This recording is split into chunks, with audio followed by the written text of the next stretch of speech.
UGC पर भले ही नाराजगी, लेकिन योगी के मां का अपमान नहीं हुआ करणी सेना से भी बर्दाश्त। सड़कों पर उतरकर दिखाई ताकत, मौलाना के खिलाफ खोल दिया मोर्चा।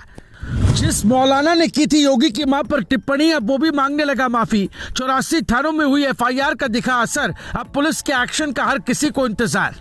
यूजीसी को लेकर भले ही इन दिनों देश के कई हिस्सों में नाराजगी और बहस का माहौल बना हुआ है, लेकिन उत्तर प्रदेश में एक और मुद्दे ने अचानक सियासत का तापमान बढ़ा दिया है। मामला सीधे मुख्यमंत्री योगी आदित्यनाथ की मां से जुड़ा कथित विवादित टिप्पणी का है और इस बयान के बाद पूरे प्रदेश में गुस्से की लहर दिखाई देने लगी।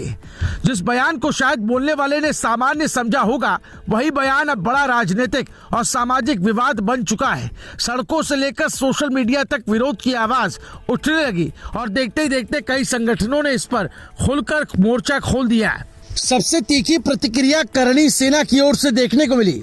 अलीगढ़ समेत कई जगहों पर करणी सेना के पदाधिकारी और कार्यकर्ता सड़कों पर उतर आए और मौलाना सलीम के खिलाफ विरोध प्रदर्शन शुरू कर दिया।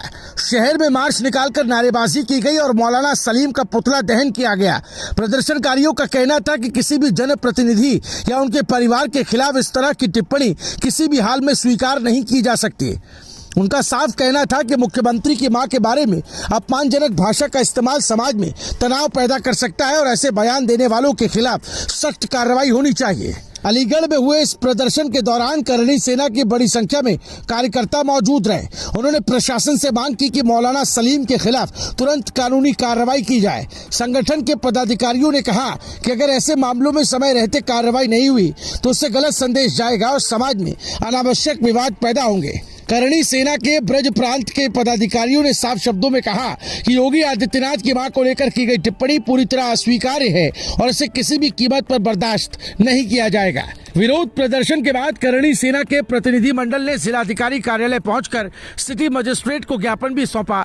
ज्ञापन में मांग की गई कि मौलाना सलीम के खिलाफ सख्त कानूनी कार्रवाई की जाए और भविष्य में इस तरह की बयानबाजी पर रोक लगाने के लिए कड़े कदम उठाए जाएं। प्रशासन की ओर से ज्ञापन को स्वीकार करते हुए आगे उचित कार्रवाई का भरोसा दिया गया, लेकिन इस पूरे घटनाक्रम ने साफ कर दिया कि मामला अब केवल एक बयान तक सीमित नहीं है, बल्कि प्रदेश भर में एक बड़ा मुद्दा बन गया है। इसी बीच जैसे जैसे विरोध तेज हुआ, वैसे वैसे मौलाना सलीम पर दबाव भी बढ़ता गया। बताया जा रहा है कि उत्तर प्रदेश के कई जिलों में उनके खिलाफ शिकायतें दर्ज कराई गई और कई थानों में प्राथमिकी दर्ज होने की चर्चा भी सामने आने लगी। बढ़ते विरोध और कार्रवाई की आशंका के बीच आखिरकार मौलाना सलीम कैमरे के सामने आए और उन्होंने अपने बयान पर सफाई दी। उन्होंने कहा कि मैंने सीएम योगी आदित्यनाथ की मां पर कोई टिप्पणी नहीं की थी, बल्कि उनका बयान गाय माता के मांस को लेकर था। साथ ही उन्होंने ये भी कहा कि अगर उनके शब्दों से किसी को ठेस पहुंची हो तो उन्हें इसका पछतावा है और वो अपने बयान के लिए माफी मांगते हैं। यानी जो मामला एक बयान से शुरू हुआ था वो कुछ ही समय में बड़ा विवाद बन गया। यूजीसी को लेकर चल रही बहस के बीच ये नया विवाद उत्तर प्रदेश की सियासत में और हलचल पैदा कर गया। सड़कों पर विरोध और कई थानों में शिकायतों की खबरों के बीच अब सबकी नजर पुलिस और प्रशासन की कार्रवाई पर टिकी है। लोग ये देखना चाहते हैं कि इस पूरे मामले में आगे क्या कदम उठाए जाते हैं और क्या इस विवाद पर कोई सख्त कार्रवाई होती है या नहीं। Bureau report, news live TV.